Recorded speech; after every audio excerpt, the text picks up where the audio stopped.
नमस्कार मित्रांनो, टेक्नो अथर्व या यूट्यूब चॅनलवर आपलं स्वागत. तर मित्रांनो, आजच्या व्हिडिओमध्ये आपण बघणार आहोत माझी लाडकी बहीण योजना आणि महत्त्वाचे अपडेट. तर लिस्ट कधी पब्लिश होणार आहे आणि अनेक ठिकाणच्या लिस्ट अजून पब्लिश झालेल्या नाही, तर त्या कशामुळे पब्लिश झालेल्या नाही, तर याची संपूर्ण माहिती या व्हिडिओमध्ये आपण बघणार आहोत. त्यामुळे व्हिडिओ अतिशय महत्त्वाचा आहे, नॉलेजेबल आहे, तो पूर्ण बघा. तरच आपल्याला कळून येईल की आपल्या जिल्ह्याची लिस्ट कधी पब्लिश होणार आहे. तर मित्रांनो, व्हिडिओला सुरू करण्यापूर्वी नेहमीप्रमाणे एक विनंती करेल, जर आपण या चॅनलवर नवीन असाल तर चॅनलला सबस्क्राईब करा, लाईक करा आणि शेअर करायला विसरू नका. त्याचबरोबर जे बेल आयकॉन आहे त्याला सुद्धा क्लिक करा, म्हणजे आपल्या चॅनलवर येणारे जे काही नवीन व्हिडिओज आहेत तर त्याची माहिती आपणास तात्काळ मिळून जाईल. तर वेळ न घालवता व्हिडिओ सुरू करूया. तर मित्रांनो, या योजनेसाठी अनेक भगिनी अतिशय परेशान आहेत. अनेक ठिकाणी सर्टिफिकेट गोळा करण्यासाठी लाईनमध्ये उभं राहावं लागते. इंटरनेटची फॅसिलिटी नाही, नारी शक्ती ॲप चालत नाही.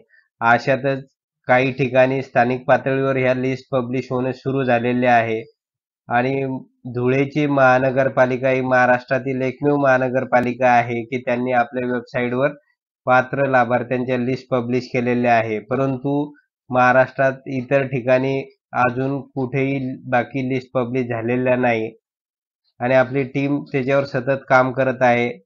ज्या ज्या जिल्हा परिषद असेल, महानगरपालिकेच्या लिस्ट पब्लिश होतील त्या लगेच आपल्या चॅनलवर या ठिकाणी पब्लिश करण्यात येईल.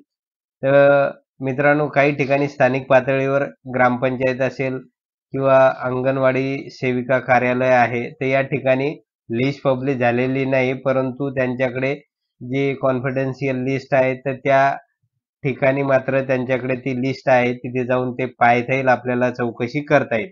परंतु अजून मात्र वेबसाईटवर धुळे महानगरपालिका जर सोडली तर कुठेही अजून या योजनेसाठीची लिस्ट पब्लिश झालेली नाही.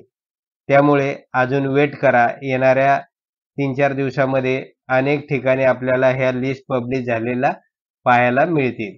त्यामुळे अनेक भगिनींनी जे जे काही कॉमेंट्स केलेलं होतं की आमच्या जिल्ह्याची लिस्ट कधी पब्लिश होणार आहे, तर येत्या 2 ते 3 दिवसामध्ये लगेच या लिस्ट पब्लिश व्हायला आता सुरुवात होतील. कारण अनेक ठिकाणी याच्यावर ऑब्जेक्शन पण घेण्यात आलेलं आहे.